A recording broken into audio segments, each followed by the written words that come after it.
I think that's when my country boy hunter instinct kicked into gear. I used to shoot jackrabbits on the run, Chinese ringneck pheasants on the fly, not with a shotgun, with a .22 caliber rifle. I know you lead them and you put that projectile or that bullet where that target's going to be when the two of them get there. I said, let me get the next one. He let that gun down the rest position, stepped aside. I brought it back up just as I did. Here comes another one. Same old power dive, blinking, flashing lights, big old bomb. I got a bead and a lead. A bead and a lead. And I continued to lead and I squeezed the trigger. I continued to lead and to fire. When I couldn't raise that gun any higher because of the gun blister, I still continued firing until that airplane had come down, pulled out of its dive, and passed just overhead. I watched those tracer bullets fly through the air, and it looked like every one of them went right into that round opening in the front of that old radial engine Bell dive bomber, and then stitch to stitch right down the bottom of the fuselage.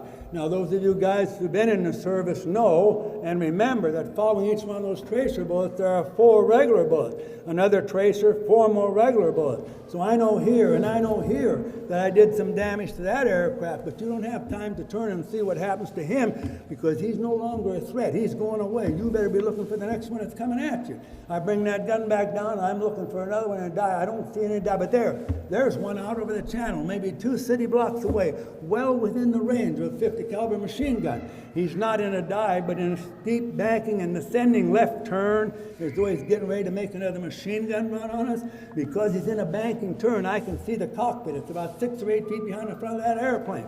And I figure if I use the front of that airplane as my aiming point, I'm going to get some rounds into the fuselage, maybe even into the cockpit. And believe you me, if you can get a couple of those 50 caliber slugs bouncing around inside that cockpit with that pilot, you're going to give him something else to think about besides coming back and machine gunning you a second time.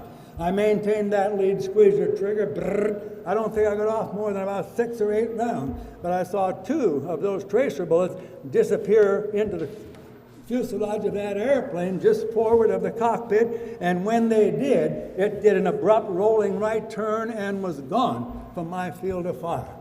No more aircraft came back to bomb or to strafe our end of the island that morning. I stayed at that gun. I got to fire a few more short blasts at other aircraft on their way to or from other targets as they passed through my limited field of fire, but no more dead-on turkey shoots like those first ones were. A little later on, during the second wave of that attack, when those planes came back again, they never bothered our end of the island. I think that lead pilot, usually the wingmen follow the lead pilot wherever he goes. And I think when we turned him away with that machine gun fire, he got on the radio and said, don't go back there anymore, because nobody came back. Not during the rest of that part of the raid or the second raid. Anyway, when that second one started about the same time, the USS Nevada come down the channel, making a run for open water.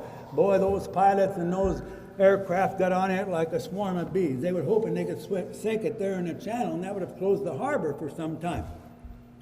And so I ran back and got on that machine gun again, and I got to fire on a few of those, but only short bursts, because when you're in an airplane on the ground and between buildings, you've got a pretty limited field of fire. But I made use of every bit of it that I had, I can tell you that. Anyway,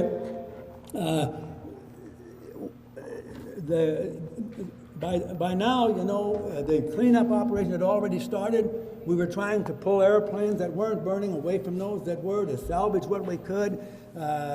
A load of sandbags showed up. We were building sandbag machine gun emplacement because we expected them to come back. We expected landing parties. And if they had, they'd have taken the island, believe you me. So, and at the same time, somebody was setting up tents out behind the hangar, because by now they were taking all of our mattresses off the bunks up in the enlisted men's quarters and putting them on the tables and on the floor in the mess hall to use it as a hospital. So we didn't get to go back to our barracks for quite some time. 60 years later, no, 50, I think it was 50 years later, I was listening to a news broadcast from Pearl Harbor, and they had invited some of those Japanese pilots who had participated in that raid, who had survived the war and were still in condition enough to travel to come back to Pearl. And they were talking to them, interviewing them, and they asked this one pilot, they said, what part did you play in that raid? Now listen carefully to this. I wish I'd have been there. He said, I was the lead pilot of a group of 9 aircraft. Our assigned targets were the aircraft and the hangars on Ford Island. That's where I was. He said, when I went in for my first run, machine gun, dropped my bomb, I didn't see a soul. It was like the whole island was asleep. But he said, I was surprised how fast they reacted, because by the time I had came around and was lining up for my second run, there was so much defensive fire coming up that I turned and went elsewhere.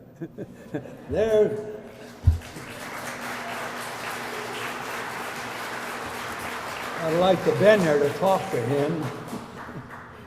There's the guy that dropped the very first bomb to fall at Pearl Harbor that morning. There's the guy that dropped the bomb that got to me physically, spilt of my blood, surely some of the first, if not the very first blood to fall at Pearl Harbor that morning. But in spite of that, I think I'm the guy, or at least one of the guys, that got to him with that on-target 50 caliber machine gun fire and changed his mind about coming back and machine gunning us a second time.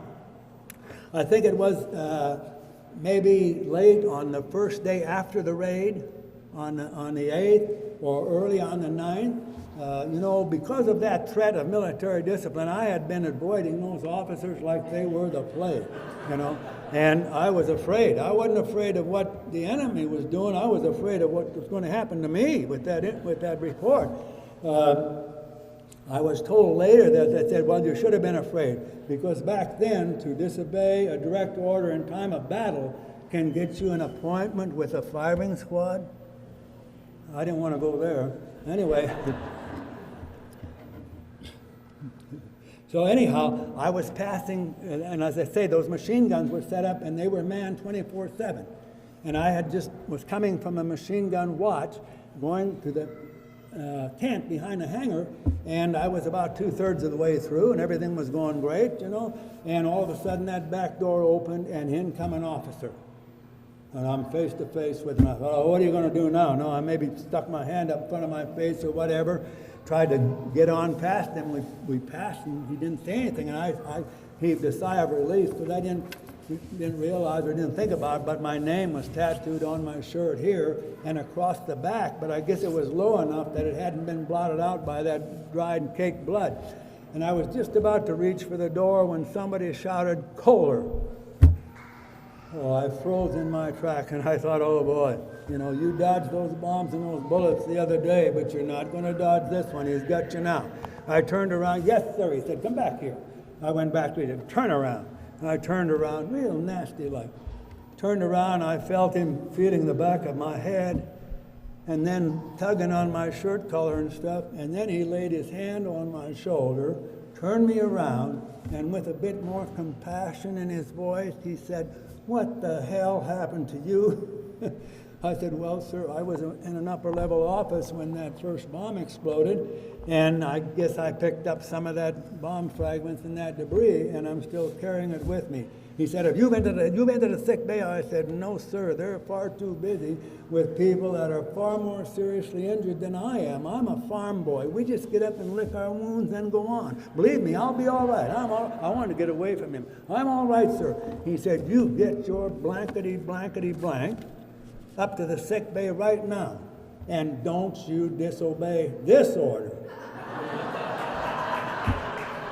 So there was the very guy. He had me cold. And I said, oh, yes, sir, no, sir, yes, sir, boy. And I was out of there. I'm telling you, I was gone right now, Funny thing about it, I never again heard anyone mention being put on report. Never again did I hear. That was the one thing that scared me most that day, was the fact that I was going to be put on military discipline for doing what I thought a military man should do. And I was trying to be the very best military man that I could be. And I stand here before you and admit that, yes, I did disobey a direct order.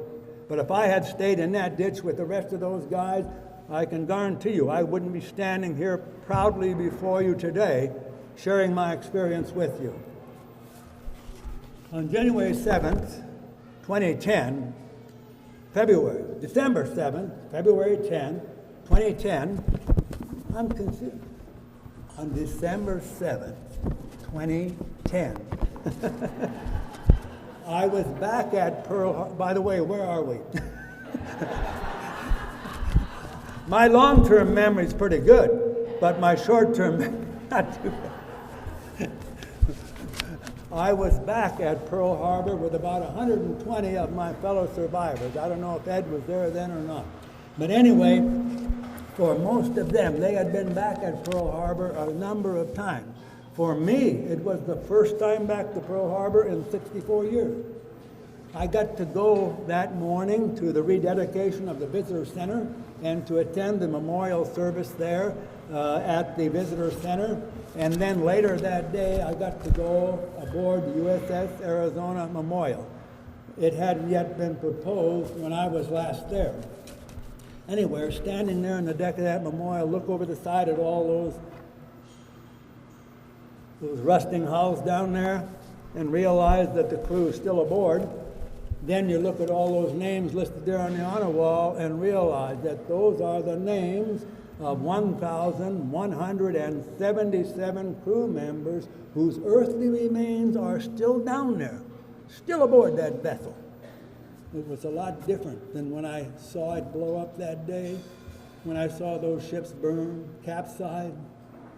It was a lot different. The following day, in the accompaniment of a naval historian, which we'd been able to arrange for weeks in advance, with the help of Major General Ron Lowe, and I don't think he's here today. Anyway, he was able to help that, get us set up, and so they took us to some of the highly restricted areas on Fort Island. On the way, we passed by the USS Utah Memorial, got to pay our respect and honor to those crew members still aboard that vessel.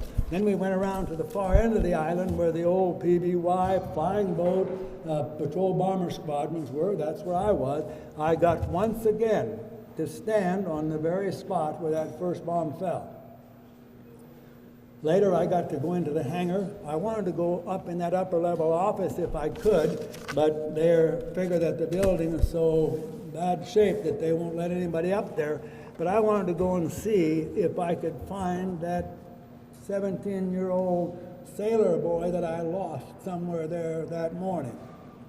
I looked for that ditch also. I hope maybe I might find him there.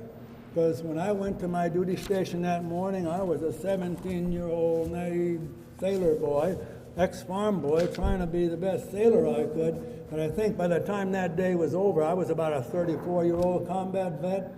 You know, it changes you real fast. I left my youth there on that island. Anyway,